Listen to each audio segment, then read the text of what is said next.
Morning. അപ്പം ഇന്ന് Friday ആണ്. ഫ്രൈഡേ മോർണിംഗ് എനിക്ക് സന്തോഷമില്ലെന്ന് പറയാതിരിക്കാൻ പറ്റില്ല, കാരണം നാളെ ഹോളിഡേ ആണ്. അപ്പം എനിക്ക് ഫ്രൈഡേ മോർണിംഗ് സന്തോഷമാണ്.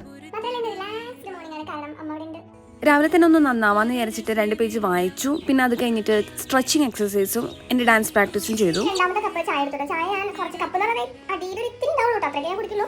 അങ്ങനെ അപ്പം അങ്ങനെയൊക്കെയാണ് കഴിഞ്ഞു. ഞാൻ കാര്യം ചോദിക്കട്ടെ, നിങ്ങൾക്ക് ഇപ്പോൾ എന്തെങ്കിലും മോട്ടിവേഷൻ പോലെ തോന്നാറുണ്ടോ? മിനിറ്റിന് മോട്ടിവേഷൻ പോലെ നല്ല മോട്ടിവേറ്റഡ് ആയിട്ട് എണീറ്റിട്ട് പെട്ടെന്ന് ഒന്നും വേണമെന്നില്ല. ഞാൻ ഒരു പൂച്ച കുഞ്ഞു പോലും കണ്ടില്ലെങ്കിലും കുഴപ്പമില്ലാന്ന് വിചാരിച്ചിട്ടാണ് വീഡിയോ ഇടുന്നത്. Because I love it to create videos. അപ്പോൾ ഞാൻ അങ്ങനെയൊക്കെ വീഡിയോ ഒക്കെ ഇടുന്ന ആളാണ്.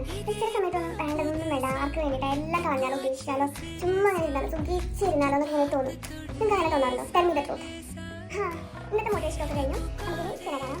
എൻ്റെ സൗന്ദര്യത്തിന് വെല്ലുവിളിയായിട്ട് തോന്നുന്നത് ഈ ബേബി ഹെയർസ് ആട്ടോ. പക്ഷേ എനിക്ക് എന്നോട് ദേഷ്യമൊന്നും വെച്ചാൽ ദേഷ്യമില്ല, കാരണം അത് ബേബി അല്ലേ. പിന്നെ ഉപ്പുമാവായിരുന്നു കേട്ടോ breakfast. Signing off, Swathi Savitri.